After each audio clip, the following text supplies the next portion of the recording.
ولی کس کو مانتے ہیں؟ اللہ تبارک و تعالیٰ نے 4 کتابیں نازل فرمائی، اللہ دے دیتا حضرت جبریل سب کی چھتوں پہ، اللہ کے فرشتے بارش برساتے ہیں نا، کتابیں بھی برس سکتی تھی نا، چھتوں پہ گرا دیتا کہ لو پڑھو، لیکن اللہ نے کتابیں 4 بھیجی، نبی 1 لاکھ کم و بیش 24,000 عطا فرمایا۔ فرمایا کتاب پڑھنی ہے پر جب جلوہ دیکھنا ہے تو میرے مصطفیٰ کا دیکھنا ہے، حضور کے نور کی روشنی میں تم نے قرآن مجید کو پڑھنا ہے۔ وہ بھائی سمجھ نہیں ہے، میں آج تک سمجھ نہیں آئی، آج تک کہ گاڑی کا پتہ ہے کہ اس کی ہینڈ بریک کہاں ہے، اس کا کلچ کدھر ہے، اس کی فلاں چیز کدھر ہے، پھر بھی ایک استاد پیسے بھی لیتا ہے، 15 دن ساتھ بھی بٹھاتا ہے، پھر طریقہ سکھاتا ہے۔ جب ایک چھوٹا سا کام بغیر استاد کے نہیں آتا تو دین بغیر استاد کے آ جائے گا؟ اور دین کے مسئلے باریک ہیں، یاد رکھیں، شیطان حملے کرتا ہے، باریک بات ہے۔ تکبر والا جنت میں نہیں جائے گا، ریاکاری والے کی عبادت قبول نہیں ہوگی، حسد والے کے اعمال ضائع ہو جائے، جھوٹ بولنے والے کو حضور نے فرمایا میں اسے مومن ہی نہیں مانتا۔ اب یہ ساری چیزیں جو باطنی نقص ہیں، یہ بیماریاں ہیں باطن کی، آپ اگر دوائی نہ لیں تو آپ کے جسم کی بیماری نہیں جاتی، درویش کے پاس نہ جائیں تو آپ کی روح کی بیماری نہیں جاتی، جھوٹ نہیں چھوٹ سکتا، بدی نہیں چھوٹے گی۔ ہم نے دیکھا ہے تھوڑی دیر کے لیے لوگ مسجد آتے ہیں، نماز شروع کرتے ہیں، عمرہ کر کے آئے تو شروع ہو گئی، تھوڑا سا حج کر لیا شروع ہو گئی، خدا نہ خواستہ گھر میں کسی کا انتقال ہو گیا تو نماز شروع ہو گئی، تو ٹھیک کریں، لیکن وہ بعد میں چھوڑ جاتے ہیں۔ قائم کون رہتا ہے؟ قائم وہ رہتا ہے جس کے پیچھے کوئی قائم رکھنے والا ہوتا ہے۔ موبائل بند ہو جاتا ہے اگر بیٹری اس کی چارج، ہم اللہ والوں کے پاس جاتے ہیں، ان کی 2 باتیں بیٹری چارج کر دیتی ہیں، وہ ہمیں بتاتے ہیں کہ جینا کس طرح ہے، انسانیت کیسے تم نے اپنے اندر پیدا کرنی ہے، تم نے اللہ سے ڈرنا کس طرح۔ ان کی باتیں دلوں کو نرم کرتی، ان کی گفتگو انسان کو بدل دیتی، ان کی صحبت میں بیٹھنے والا بڑا آگے جاتا ہے، جو ان کی خدمت عالی مرتبت میں رہتا ہے اللہ اسے اسی طرح کا رنگ عطا کرتا ہے۔ سنیں، میرے نبی پاک سید عالم علیہ السلام کے صحابی حضرت ابو ذر غفاری نے پوچھا حضور ایک بندہ نیک لوگوں سے پیار کرتا ہے پر ان کی طرح کے کام نہیں کرتا، اس کے بارے میں حکم کیا ہے؟ کوشش کرتا ہے پر غلطی رہ جاتی ہے، پر پیار سچا کرتا ہے، تو آپ ترغیب و ترہیب پڑھیں۔ میرے رسول پاک نے فرمایا جو جس سے پیار کرے گا جنت میں اسی کے ساتھ کھڑا کیا جائے گا۔ کہہ رہے ہیں کہ حضور عمل نہیں کرتا، ایک مرشد کامل، لیکن میرے بھائی جو رب کریم کے بندے تھے ان کا رشتہ اصلاح کا رشتہ تھا، پیر کے ساتھ رشتہ اصلاح کا رشتہ ہوتا ہے۔ وہ جو لوگ رسمی بیعت کرتے ہیں نا، ٹھیک ہے مرید ہو گئے چلو روزی میں برکت ہو جائے گی، اس سے بھی انکار نہیں۔ اعلیٰ حضرت فرماتے ہیں بیعت برکت کی بھی بڑی بات ہے، اور دلیل کیا ہے؟ آپ فرماتے ہیں اگر اصحاب کہف کا کتا ولیوں کے پاس بیٹھ جائے اللہ اسے خالی نہیں رکھتا، تو ولیوں سے پیار کرے گا تو کیسے خالی رہ جائے گا؟ بیعت برکت بھی بڑی بات، لیکن جب آپ مرید ہوں تو جس مکتب میں جائیں اس کا سبق یاد کریں، جس چیز سے روکا جائے اس چیز پر، سمجھ آ رہی ہے میری بات کی؟ لوگ کہتے ہیں جی معرفت کیا ہوتی ہے، تو معرفت آپ قرآن مجید کا 15واں سپارہ آخر سے اور 16واں سپارہ شروع سے پڑھیں، حضرت خضر اور جناب موسیٰ کا واقعہ دیکھیں، وہ ساری معرفت کی بات ہی تو ہے۔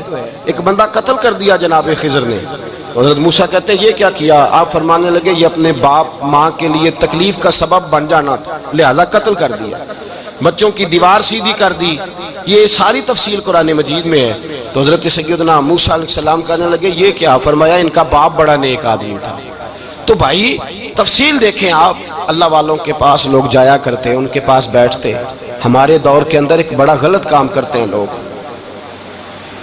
ایک تو جاتے نہیں، پیر نہیں پکڑتے، شیخ نہیں پکڑتے، اور حضرت باجید بستامی فرماتے ہیں اگر نیکی بتانے والا تجھے کوئی نہ ہو، تیرا پیر کوئی نہ ہو، تو شیطان تو پھر ہے ہی تیرے ساتھ، بدی پہ تو وہ لگائے گا ہی۔ اگر نیکی بتانے والا کوئی نہیں تو پھر بدی بتانے والا تو تیرے ساتھ ہے۔ ہم نے یہ دیکھا ہے، اپنی زندگی کا چھوٹا سا تجربہ ہے کہ جو آ کے مرید ہوتا ہے وہ سارا بدل جاتا ہے، اس کے لیے داڑھی رکھنا آسان ہو جاتا ہے، اس کے لیے درود پاک پڑھنا، چڑھتی جوانی مال دولت سارا کچھ، لیکن اس کے لیے تبدیل ہونا۔ اور جو لوگ اس طرف توجہ نہیں کرتے، اس معرفت کی طرف رجوع نہیں کرتے، ان کی زندگیاں بیت جاتی ہے ویسے کہ ویسے ہی رہتے ہیں، تبدیلی نہیں آتی۔ تو بھائی اس زمانے کا جرم پتہ کیا ہے؟ ایک تو لوگ اللہ والوں کے پاس جاتے نہیں، یہ بڑی زیادتی اپنے ساتھ کرتے ہیں۔ اور دوسرا دشمنی کرنے لگے ہیں معاذ اللہ، دشمنی کرتے کہتے جی وہ صوفیاء نے تباہی کر دی معاذ اللہ، بابوں نے تو دین بگاڑ دیا، یہ دشمنی کرتے ہیں۔ ابن ماجہ سیاستہ کی کتاب ہے۔ حضرت عمر کہتے ہیں میں حضور کے روضے پہ گیا تو جناب معاذ بن جبل حضور کے روضے پہ بیٹھے رو رہے تھے، تو میں نے کہا معاذ کیوں رو رہے ہو؟ کہنے لگے نبی پاک کی ایک بات نے رلا دیا۔ میں نے کہا کیا ہوا؟ تو کہنے لگے رسول پاک نے فرمایا ہے، دو باتیں اتنی سخت کر دی ہیں کہ میں ڈر رہا ہوں کہیں مجھ سے یہ غلطی ہو نہ جائے۔ کہا وہ کیا؟ فرمایا ایک نبی پاک نے فرمایا چھوٹی سی ریاکاری بھی شرک ہے، چھوٹا سا دکھاوا بھی، اگرچہ شرک اصغر ہے پر چھوٹی سی ریاکاری بھی شرک ہے۔ اور دوسرا حضور نے فرمایا رب فرماتا ہے جس نے میرے ولی سے دشمنی کی میرا اس کے خلاف اعلان جنگ ہے، میرا اس کے خلاف اعلان۔ دو جرم ایسے ہیں جن کے بارے میں اللہ نے فرمایا میں تم سے جنگ کروں گا، ایک فرمایا اگر تم سود نہیں چھوڑو گے تو جنگ کروں گا، ایک فرمایا میرے ولی سے دشمنی کرو گے تو میں تمہارے ساتھ، بولیے میں تمہارے ساتھ جنگ کروں گا، اگر تم نہیں چھوڑو گے تو میں جنگ کروں گا۔ تو میرے بھائی سمجھ لیں اولیاء اللہ کے پاس نہیں جاتے تو کم از کم دور رہ کے پیار تو کریں، دور رہ کے پیار تو کریں، پیار تو کریں اس کے ساتھ۔ اور اللہ کے ولیوں کی دشمنی بڑی خطرناک ہوتی ہے۔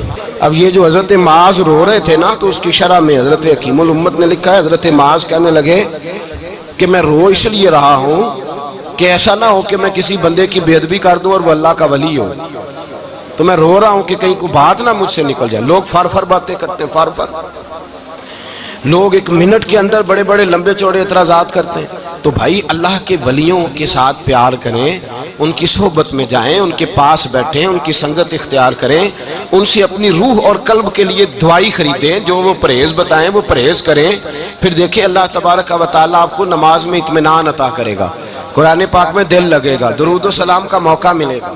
اور اگر یہ کام نہیں کرتے پھر مخالفت کریں گے، پھر کیا کرتے ہیں لوگ؟ ایک بزرگ گزرے حضرت ابو سعید عبداللہ ان کا نام ہے، بغداد میں پڑھتے تھے، اور خوش قسمتی یہ ہے کہ حضور غوث پاک کے کلاس فیلو تھے، حضور غوث پاک کے ساتھ پڑھتے تھے۔ حضرت عبداللہ فرماتے ہیں کہ میں بھی پڑھتا تھا تو ایک بڑا لائق سٹوڈنٹ تھا، اس کا نام تھا ابن سقا، وہ بھی پڑھتا تھا۔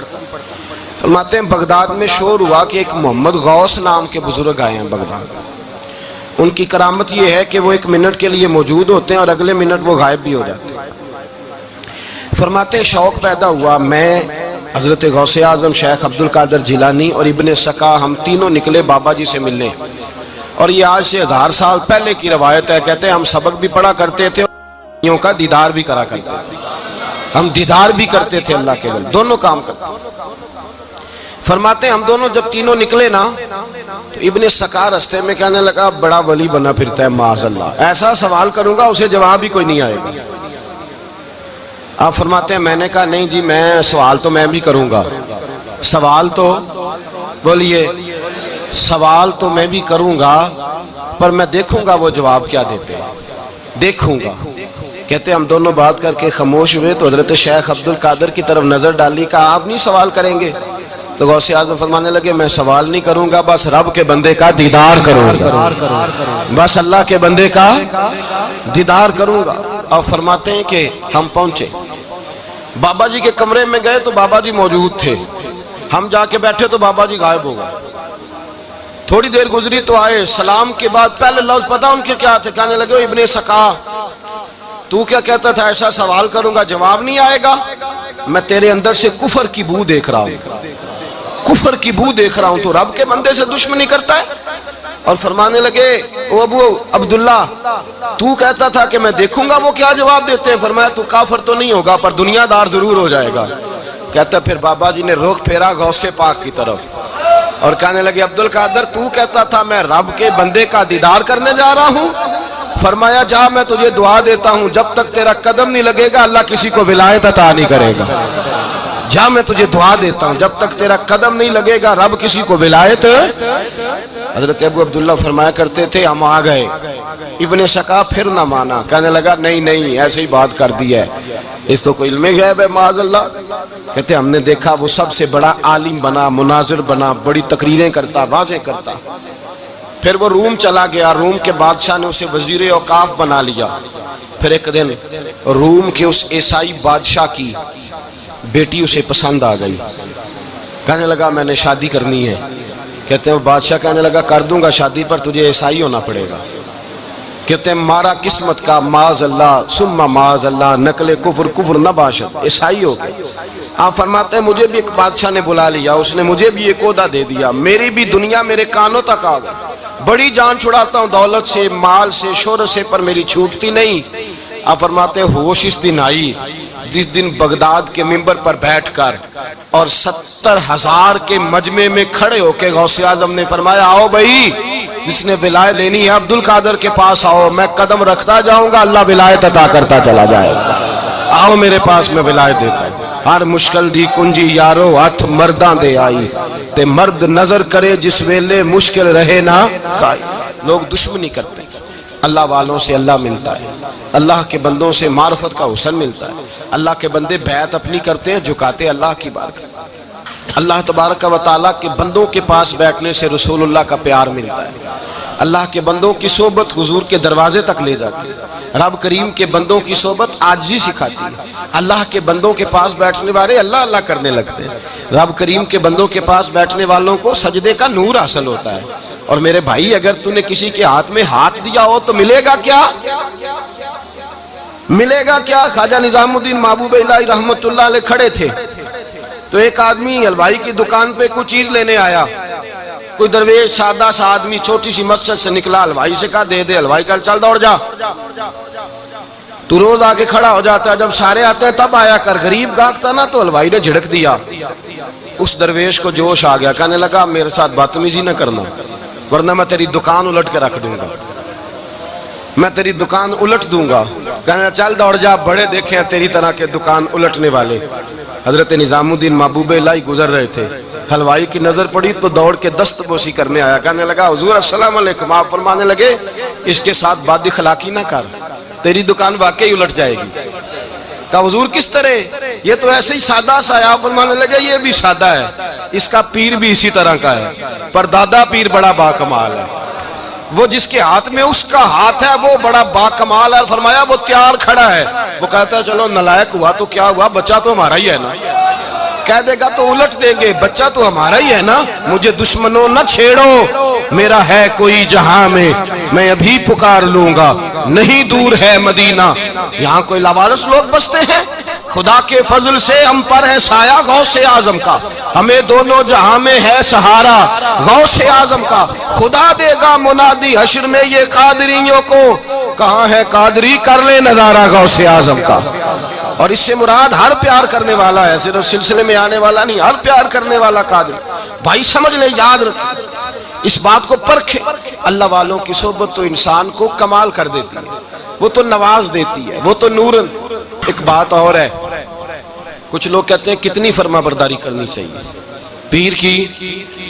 میں نے کہا وہ روحانی طبیب ہوتا ہے، ایک ڈاکٹر سے دوائی لے کے بندہ ایک ڈاکٹر سے دوائی لے تو پھر ساتھ اگلی دکان پہ بھی چلے جانا چاہیے، کیوں جی؟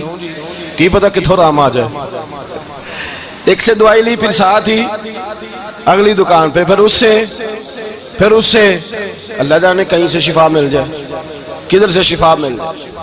اور بھئی ایسے نہیں ہوتا، دوائی تو ایک حکیم سے کھائے گا، ایک ڈاکٹر کی کھائے گا، جو پرہیز بتائے گا وہ پرہیز، اگر طبیعت ٹھیک نہیں ہوگی تو دوبارہ جائے گا، وہ کہے گا میں نے تیری دوائی بھی بدل دیا، تیری پرہیز بھی بدل دی ہے، اور ایک وقت آئے گا کہ انشاءاللہ شفا۔ حضرت علی بن ہیتی حضور غوث اعظم کے خلیفہ تھے، ان کے مرید تھے علی بن جوسکی نام تھا۔ حضرت غوث اعظم رضی اللہ تعالیٰ عنہ اپنے خلیفے سے ملنے آئے تو آگے سے ان کے بھی اپنے مرید کو کہا کہ چل پیر صاحب کے قدم دبا۔ وہ غوث اعظم کے قدموں میں بیٹھنے کی بجائے اپنے پیر کے قدموں میں بیٹھ گئے، دبانے لگے، ڈانٹا، کہنے لگے تیرا دماغ ٹھیک ہے، چل حضور غوث اعظم کے قدم دبا۔ وہ پھر اٹھے، گھوم کے پھر ان کے پیروں میں بیٹھ گئے، تو حضرت علی بن ہیتی نے جلال کیا، فرمانے لگے تجھے خیال نہیں آتا میں تو اب تجھے غوث پاک کے سپرد کرنے والا ہوں، تیری زیادہ تکمیل ہو جائے۔ جب یہ بات کہی تو حضرت علی بن جوسکی رو پڑے، چیخے مار کے روئے، وہ روئے تو غوث پاک بھی روئے، اور فرمانے لگے علی بن ہیتی اسے مجھے نہ دے، یہ جس پستان سے دودھ پینے کا عادی ہو گیا اب اسے کسی اور جگہ مزہ نہیں آئے گا، اسے یہیں رہنے دے، یہیں رہنے دے۔ بڑا اعتراض ہے لوگوں کو بہشتی دروازے پر۔ بہشتی دروازہ کہتے ہیں جنت اتنی اونچی تھی نیچے کیسے آ گئی؟ میں نے کہا تم نے پڑھا نہیں نا قرآن و حدیث۔ جنت بڑی اونچی تھی پر میرے نبی نے فرمایا میں نے ماں کے قدموں کے نیچے لا کے رکھ دیا۔ تم نے پڑھی نہیں نا، اصل میں پڑھی نہیں، تمہیں کیا پتا کبھی کسی چیز پہ اعتراض۔ ہم تھوڑا کہہ رہے ہیں کہ جو بہشتی دروازے سے گزر گیا ایک فضیلت ہی ہے نا جی، ایک ہر مسجد جنت ہے کہ نہیں؟ بولے حضور نے فرمایا جنت کی کیاریوں کے پاس سے گزرو تو کچھ کھا لیا کرو۔ جب ہر مسجد جنت ہے تو بابا فرید کی مسجد جنت کیوں نہیں ہو سکتی؟ عجیب چکر ہے۔ اور بندے بھی کہتے ہیں وہ جی فلانا گیا تھا تو کہتا ہے میں جنتی ہوں۔ بھائی کس نے کہا؟ بلکہ ایک بڑی اعلیٰ حضرت کے ایک مرید ہوئے مولانا حشمت علی خان صاحب، حضرت مولانا حشمت علی خان صاحب رحمۃ اللہ تعالیٰ علیہ نا پاک پتن سے واپس آ رہے تھے تو بس کی چھت پہ بیٹھے تھے، تو کہتے ہیں رستے میں نا ایک دو بندہ آ گیا جس کو تنقید کی عادت تھی اللہ والوں پہ۔ مجھے کہنے لگا مولوی کہاں سے آ رہے ہو؟ میں نے کہا پاک پتن شریف سے، پاک پتن سے۔ کہنے لگے میرے کپڑے سونگنے لگا۔ کہنے لگا بہشتی دروازہ گزرے ہو؟ میں نے کہا گزرا ہوں۔ تو کہنے لگا پھر جنت کی خوشبو نہیں آ رہی؟ نبی پاک نے تو فرمایا تھا کہ 500 سال جنتی دور ہوگا تو اس کی خوشبو آئے گی، تم سے نہیں آ رہی؟ مولانا بڑے حاضر دماغ تھے، کہنے لگے ایک حدیث پڑھی ہے ذرا دوسری بھی پڑھ لینی تھی۔ نبی پاک نے فرمایا جہنمی کو جنت کی خوشبو کوئی نہیں آئے گی، ایک ہی پڑھی ہے تو نے، اگلی بھی پڑھ لینی تھی۔ کہتے ہیں وہ بندہ کہنے لگا روکو بس مجھے نیچے اتار دو، یہ تو کوئی تگڑا بندہ ہی جواب دینے والا آ گیا ہے، ایک ہی پڑھی ہے حدیث تو نے، سے اگلی نہیں پڑھی۔ شیخ کی خدمت، شیخ کی خدمت نواز دیتی ہے۔ اور پھر ایک اور بات، میرے حضرت صاحب تو حد کرتے ہیں، ایک جملے میں سمو دیتے ہیں سمندر۔ کسی نے کہا حضرت جی ساری زندگی بندہ کسی کی خدمت کرتا رہے اللہ کا بندہ سمجھ کے، وہ اندر سے جل ہی نکل آئے تو پھر تو آپ فرمانے لگے ہم نے بندے کی خدمت نہیں کی، اللہ کے بندے کی ہے، تو اجر کس نے دینا ہے؟ بولے اول تو ایسا ہوتا نہیں، اول تو ایسا طلب پیدا کریں۔ آج لوگوں میں طلب نہیں، کہتے ہیں بڑیاں جگہ تے گیا ملیا کچھ نہیں۔ میں کہتے رہتے طلب نہیں پائی، طلب ہو تو کھانے کا مزہ۔ اعلیٰ حضرت فاضل بریلوی کا پیر خانہ مارہرہ شریف، وہاں کے ایک بزرگ تھے آل محمد ان کا نام تھا، ان کے پاس ایک بندہ آ گیا پڑھا لکھا بڑا سیانہ، کہنے لگا بابا میں نے بڑی خانقاہیں بڑے آستانے دیکھے پیر کوئی نہیں ملا۔ آپ مسکرائے، آپ فرمانے لگے تیری نیت ہی نہیں تھی پیر پکڑنے کی، ارادہ ہی کوئی نہیں تیرا پروگرام نہیں تھا، ورنہ تو بڑے بڑے کامل لوگ ہیں، تیرے اندر طلب ہی نہیں، اندر کچھ ہے خالی ہوگی تو کوئی معرفت کا نور آئے گا، تو خود بھرا ہوا ہے۔ کہنے لگا جی بڑی طلب ہے۔ آپ فرمانے لگے تجھے کہا ہے نا کوئی نہیں؟ کہنے لگا حضور ہے۔ آپ فرمانے لگے چلو رات سو جاؤ خانقاہ پہ سویرے بات کریں گے۔ مرید کو کہنے لگے اسے 5 کلو مچھلی دو اچھی بنا کے۔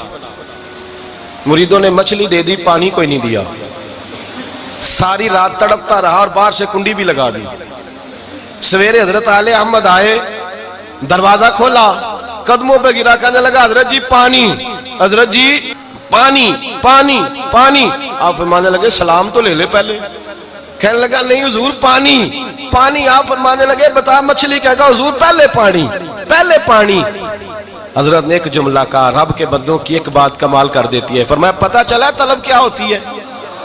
پتہ چلا طلب کیا ہوتی ہے؟ کہنے لگا سونیا لگ پتہ گیا ہے کیا ہوتی ہے، لگ پتہ گیا ہے۔ آپ نے پانی بھی پلایا، مرید بھی کیا، اور جب سینے سے لگایا تو فرمایا جا تو نے طلب پیدا کی تھی، میں نے رب کے فضل سے تجھے فیض دیا ہے۔ کہتے وہاں بیٹھے بیٹھے کالے رنگ کا تھا، اللہ نے گورا رنگ بنا دیا، نورانیت چھلکنے لگی وہاں بیٹھے بیٹھے۔